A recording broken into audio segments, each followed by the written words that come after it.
106.5. Son las 6:59. Buenos días, dominicanos, dominicanas, ciudadanos, ciudadanas del mundo. Julio Martínez Pozo.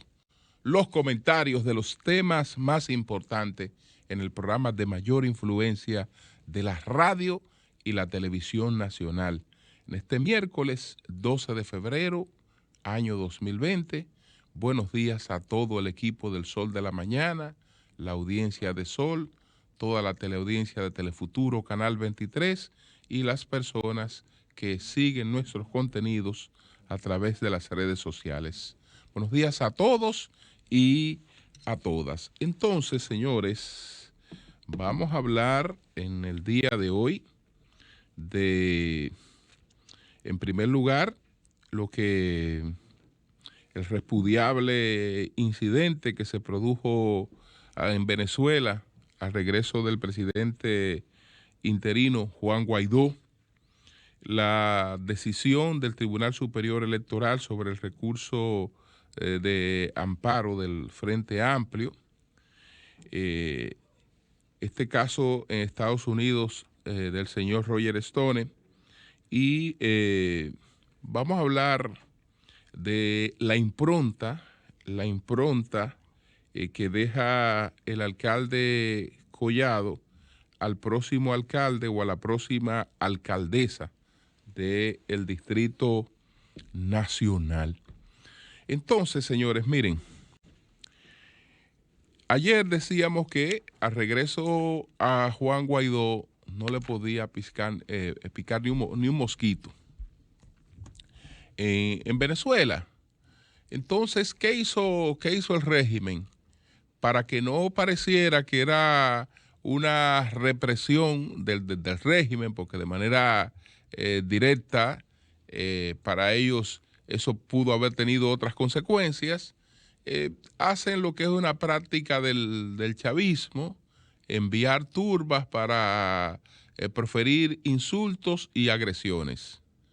Y de eso fue objeto ayer el presidente interino Juan Guaidó, a pesar de que pues en el aeropuerto de Maiquetía estaban, ya como ha sido tradición, los miembros del cuerpo diplomático acreditados en Venezuela, estaban líderes opositores, algunos seguidores de la oposición y una turba que fue pues enviada para agredir al presidente interino cuando saliera de la terminal. Justamente es esa conducta del chavismo la que provocó que Carlos Andrés Pérez mantuviera la posición de que no se le regresara a Venezuela ni vivo ni muerto hasta que el chavismo gobernara. Él refería la situación que ocurrió con un obispo cuyo cadáver fue desenterrado por una turba similar a esta que atacó a Guaidó, y fue objeto de toda suerte de desconsideración en una especie de juicio cadavérico.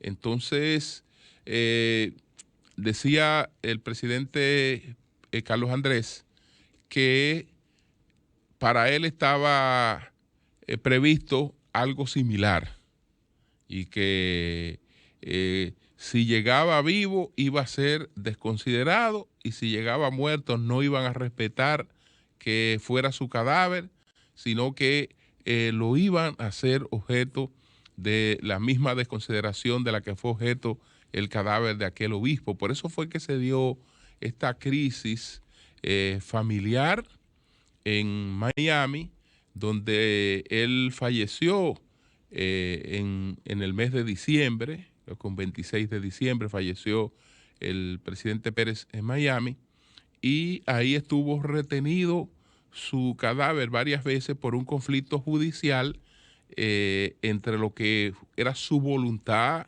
expresada en distintos momentos y el interés que tenía una parte de su familia aliada al chavismo de llevarlo a Venezuela, y el chavismo pagando incluso sus abogados y esas cosas para que el cadáver fuera a Venezuela, pero no era para homenajearlo.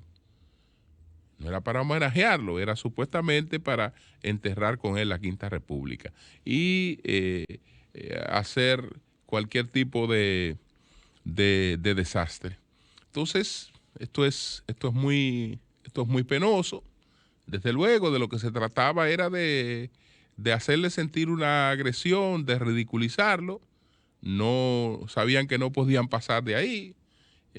Dicen algunos medios que él fue objeto de una golpiza de más de 200 personas, etcétera. Bueno, si más de 200 personas le dan una golpiza a un individuo, lo matan. No, él fue objeto de agresiones y maltrato y cosas por el estilo y forcejeo con una turba que sabía más o menos que el asunto tenía que tener algún punto de que no se podía ir de la mano, que el asunto no se podía ir de la mano. De todas maneras, el hombre pues ha regresado a Venezuela después de un periplo internacional sumamente exitoso y donde mantiene en alta esa bandera esperanzadora de tratar de provocar un regreso de la democracia a Venezuela, y que ese país pueda poco a poco retomar el camino de la recuperación económica, salir de esa tragedia que no sé cómo hay gente que todavía se atreve a apoyar lo que están padeciendo los venezolanos, que usted no se lo puede desear absolutamente a nadie en el mundo. Entonces, eso es lo que tiene que ver con el regreso del presidente de Venezuela, del presidente interino de Venezuela, Juan Guaidó. Por otra parte,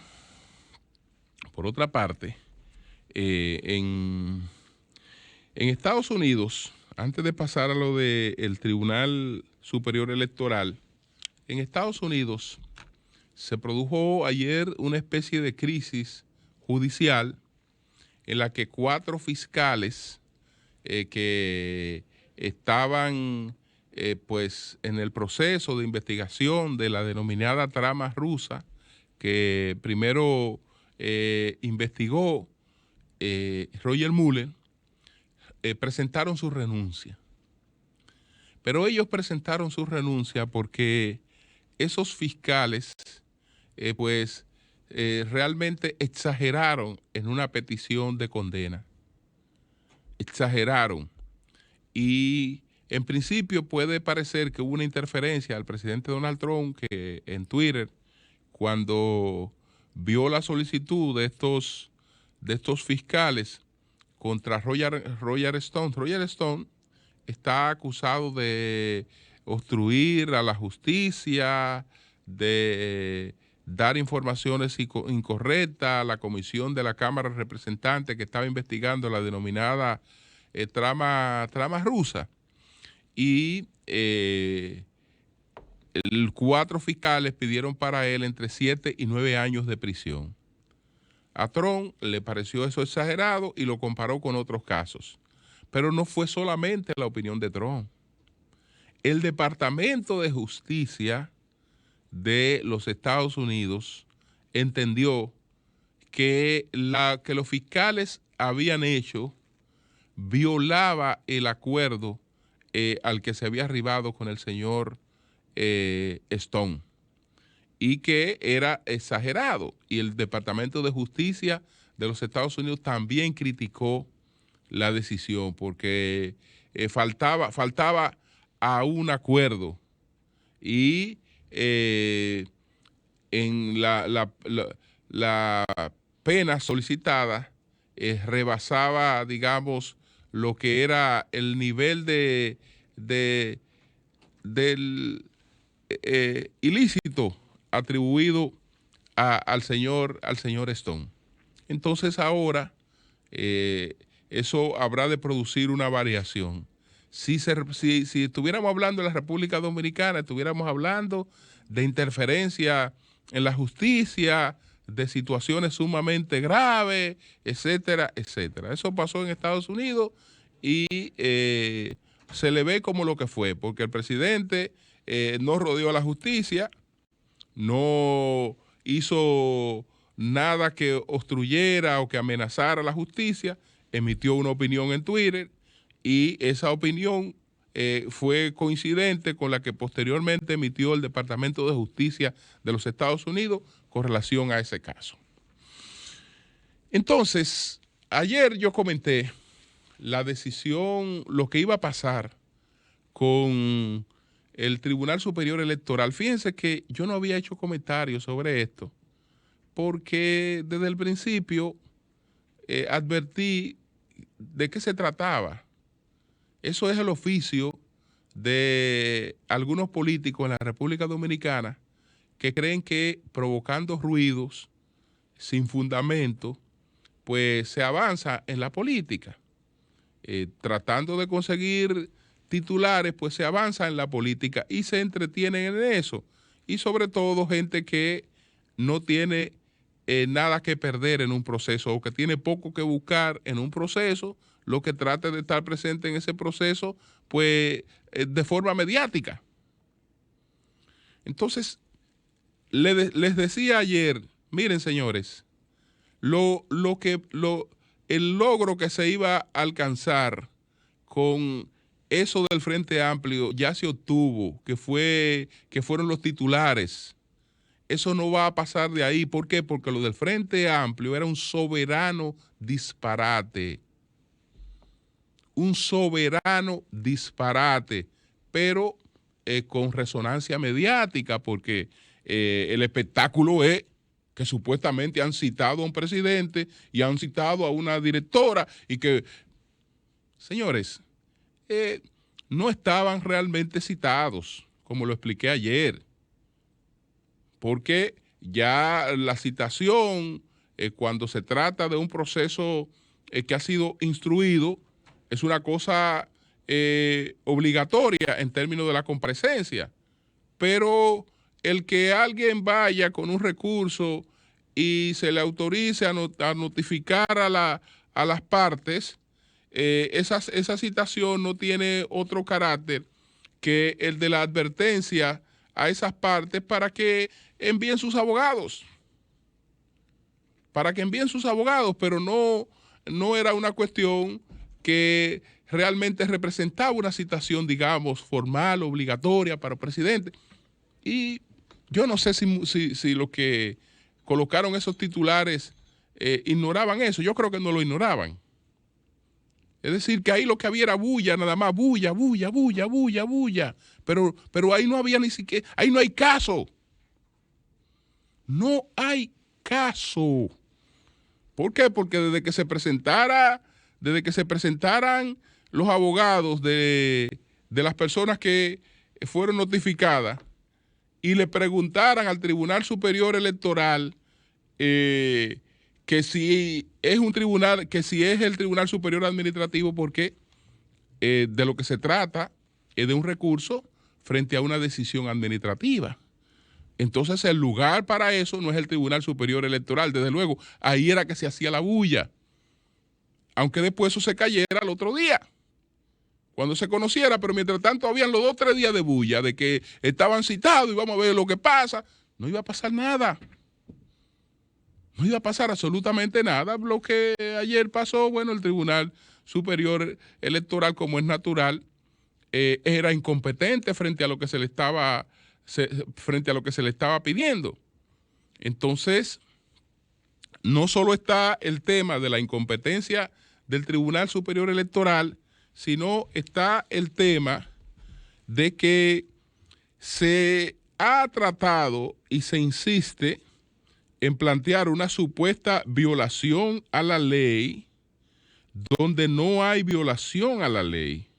No la hay violación a la ley. Y gente, repito, que supuestamente quiere dirigir el Estado, pero no sabe por dónde anda el Estado. no sabe por dónde anda el Estado, no sabe por dónde anda el gobierno.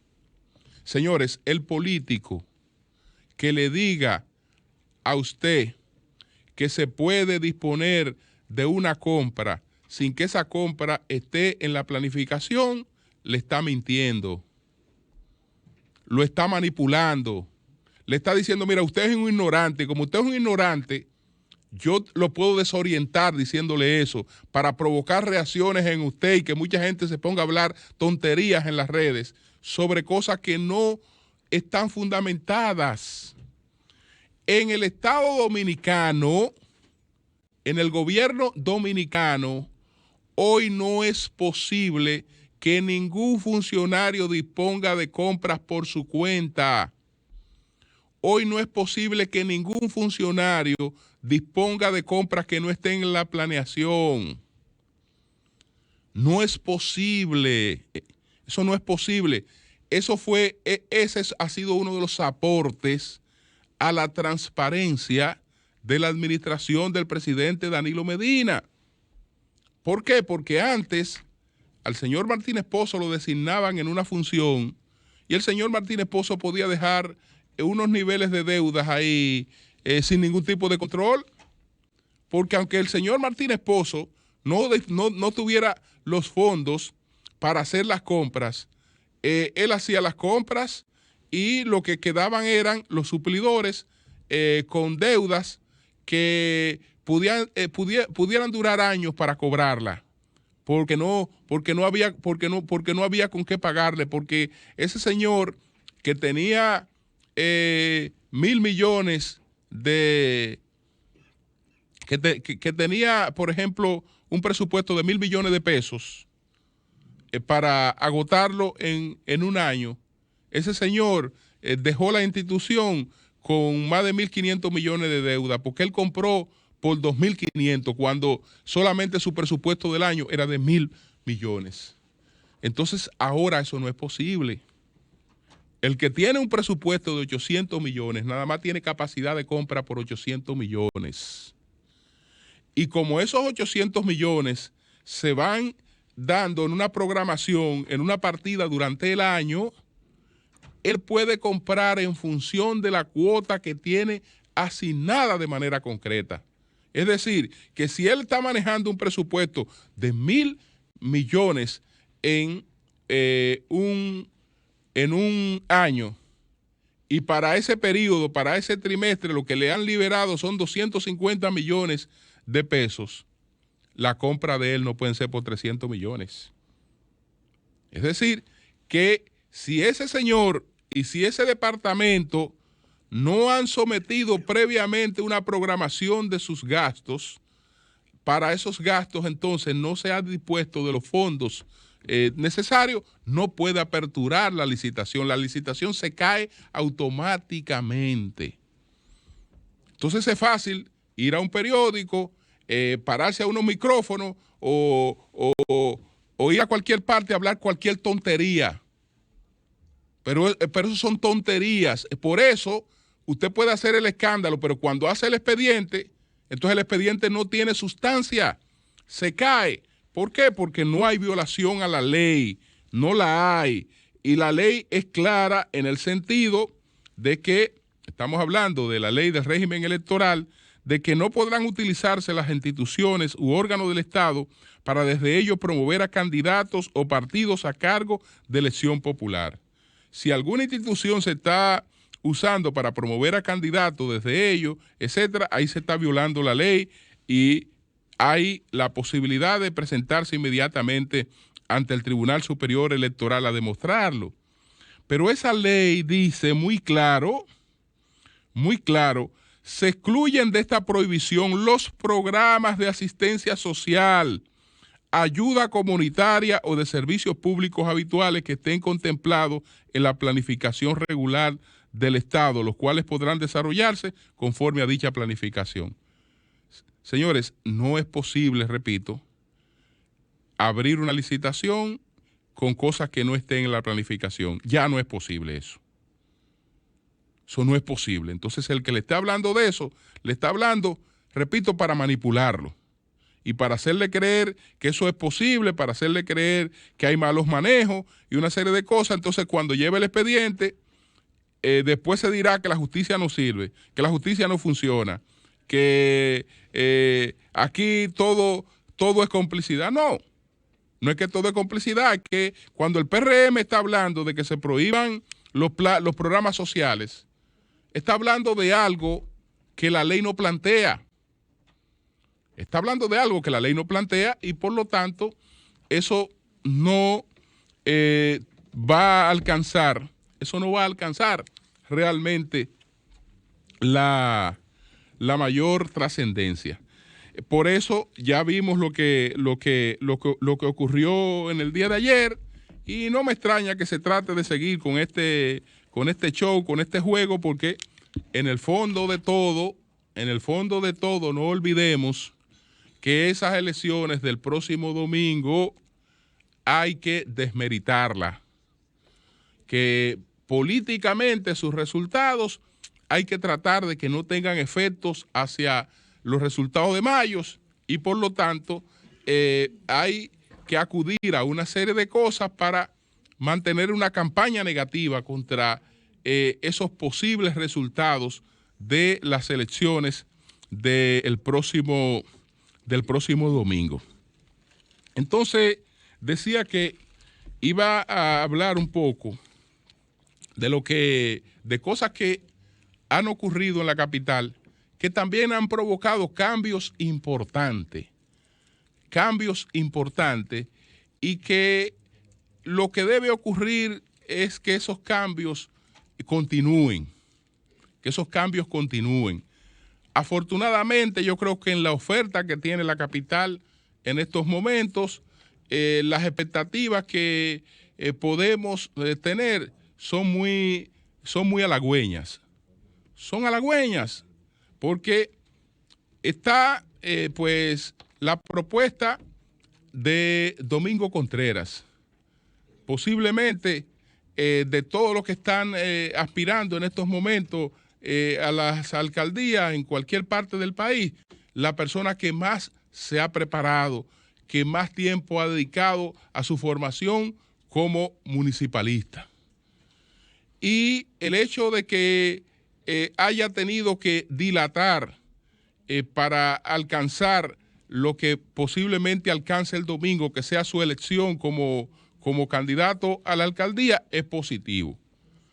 ¿Por qué? Porque va con mayor cúmulo de experiencia. Danilo Medina no alcanzó la presidencia de la República en el año 2000 cuando se postuló. Después hizo el intento por la candidatura presidencial, tampoco lo logró porque no ganó la nominación interna y llegó a la presidencia de la República en el año 2012, pero cuando llegó a la presidencia de la República, Danilo Medina llegó ya un político totalmente formado para gobernar, con un cúmulo de experiencia que de inmediato el país lo ha sentido y por eso ha podido hacer las administraciones que ha hecho. Eso ocurre en cierta medida con Domingo Contreras, que en otras oportunidades ha aspirado a la alcaldía, no lo ha logrado, pero hemos tenido la posibilidad de contar con un técnico, con una persona, con un político, realmente con un nivel de formación que desde el primer día que esté en la alcaldía, eso habrá de sentirse. Ese es en el caso de Domingo Contreras. En el caso de la candidata del PRM, pues estamos hablando de una capacidad de gerencia que no está en cuestionamiento. Y indiscutiblemente también pudiera ser una alcaldía eficiente. Entonces, hay logros, hay cosas que han ocurrido en esta alcaldía que deberían ser modelo para de administración y de conducción no solo en la de la capital, que de las cosas que han ocurrido no debe retroceder, sino por el contrario, seguir avanzando. Entonces, entre esas cosas, por ejemplo, está lo que ha ocurrido con todos los procesos de compra del Ayuntamiento del Distrito Nacional. Todas las contrataciones públicas fueron traspasadas al PNUD. Todos los procedimientos de compra, de adquisiciones de bienes y servicios, el alcalde David Collado lo puso en manos del PNUD.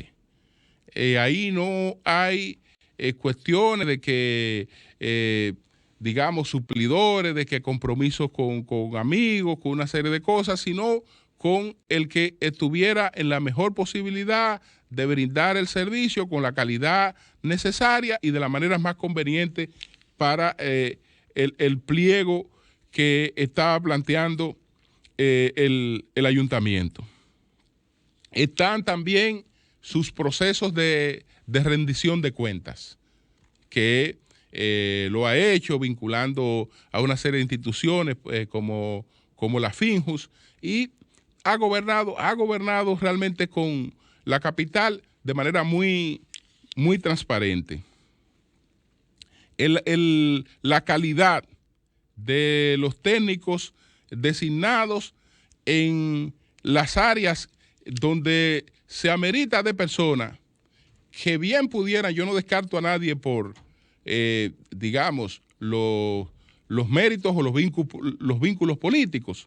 Lo que sí tiene que hacerse coincidencia entre eso y la preparación que tenga la persona para desempeñar una función.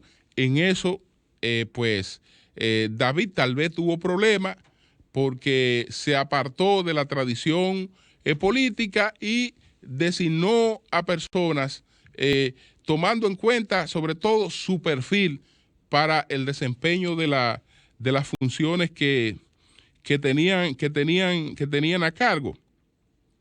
Entonces, eso, entre otras cosas, la forma que vinculó al sector privado a soluciones de problemas de la ciudad, es decir, cómo logra esta vinculación, que el Cabildo de la capital ha de mantenerla, porque no es un asunto de que David tenía algunos vínculos especiales, que tal vez un próximo alcalde no lo tenga tan directo, pero yo creo que hay un compromiso social del empresariado dominicano y de la gente que le dio seguimiento a esta gestión de hacer lo propio con el alcalde o la alcaldesa que pudiera sustituirle en el Distrito Nacional. Entonces, yo creo que aquí en la propuesta que tenemos nosotros en la capital, somos realmente afortunados. ¿Qué factores pueden ser determinantes? Yo insisto en que, además del hecho de que hay una trayectoria construida en Domingo Contreras, además del hecho de que ya pues tuvo un primer ejercicio de elección con lo que fueron las primarias del PLD, porque estamos hablando de un precandidato que alcanza la nominación con 107,000 votos, una nominación interna. Y esto ya realmente parte de una base de apoyo que después de todos los procesos que se han vivido internamente en el PLD, evidentemente que es una base de apoyo que ha tenido que haberse acrecentado. Y en el otro caso, aunque Carolina no es per se una municipalista, es una persona que con toda su experiencia ya en términos administrativos, en términos de la gerencia privada, y el hecho de que es una persona que hace una carrera política, que quiere consolidar un liderazgo político, no me cabe duda que también tendría pues una gestión que trataría, como estoy seguro que lo haría Domingo Contreras, de que ninguno de estos logros retroceda, y de que por el contrario, si esta alcaldía pudo hacer lo que ha hecho con la zona colonial, ya la continuación y la terminación de todo este proceso es un beneficio para la capital. La próxima alcaldía, por ejemplo, pueda darnos un mercado nuevo, por ejemplo, en otras condiciones, porque los recursos son limitados. No todos los temas se pueden trabajar a la vez, y lo importante es que cada quien vaya pasando por ahí y dejando su impronta. Cambio y fuera.